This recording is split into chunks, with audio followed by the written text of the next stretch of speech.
it's no secret that trust in media has been declining in recent years. In your view, first of all, why has that been happening? And then secondly, what will the impact of the Online News Act be on this troubling phenomenon?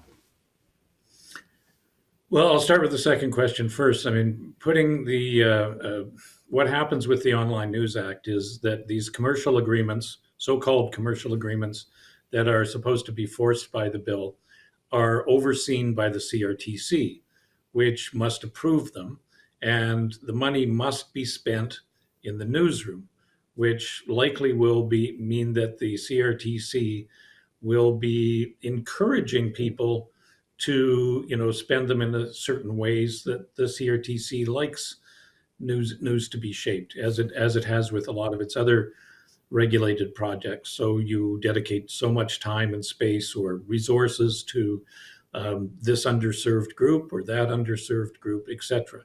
It also puts them in charge of overseeing, and by putting them in charge of overseeing commercial agreements, those aren't really commercial agreements anymore. It's a form of subsidy.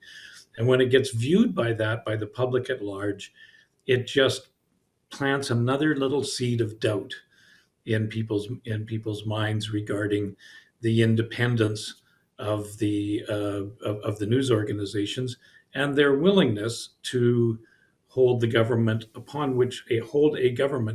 whose good graces they depend accountable. And I can't remember. In terms of the first question was about why. I mean, it's so generally accepted phenomenon that there's less and less trust in the media. That's not just here in Canada, but sort of around the Western world. Why has that been happening? I think a lack of discipline. I mean, a lack of balanced journalism. There is a lot of good journalism. Let's be fair. There is a lot of good journalism being done by a lot of good journalists.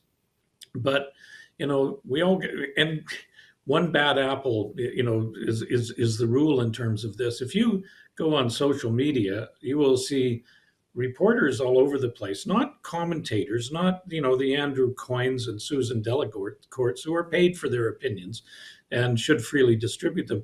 But you see people who are supposed to be news reporters constantly expressing their opinions as if they're of value to us, but it undermines people's trust in them, right? I mean, it was long been a standard in journalism that if you are a news reporter, you avoid expressing your personal opinion publicly.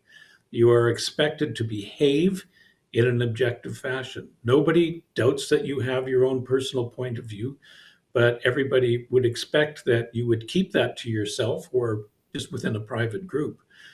Social media really undermining themselves. It's actually just appalling for an old hack like me to watch this sort of suicide.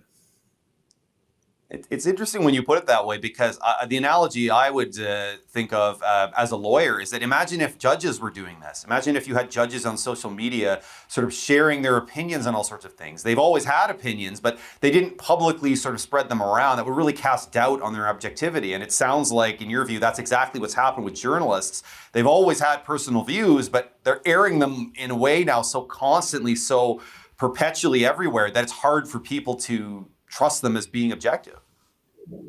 Yeah, and like, to make my point, like, the Globe and Mail reporters, for instance, appear to conduct themselves very professionally. They will post their stories, respond only if there's a clarification in fact needed, and just walk away from it, not engage in fights with people and that sort of stuff. Others from other news agencies they just throw opinions out there, and then they start complaining about journalism is under attack, right? Because people are upset by their opinions and their apparent lack of fairness and objectivity in their reporting, and they complain that journalism is under attack. The government must do something to defend us. Well, it's actually under attack by you for being bad at journalism to begin with. Not that there's any excuse for some of the people's conduct and threatening behavior online. Let me make that clear. But you have to be more professional than they're being right now. It's very sad.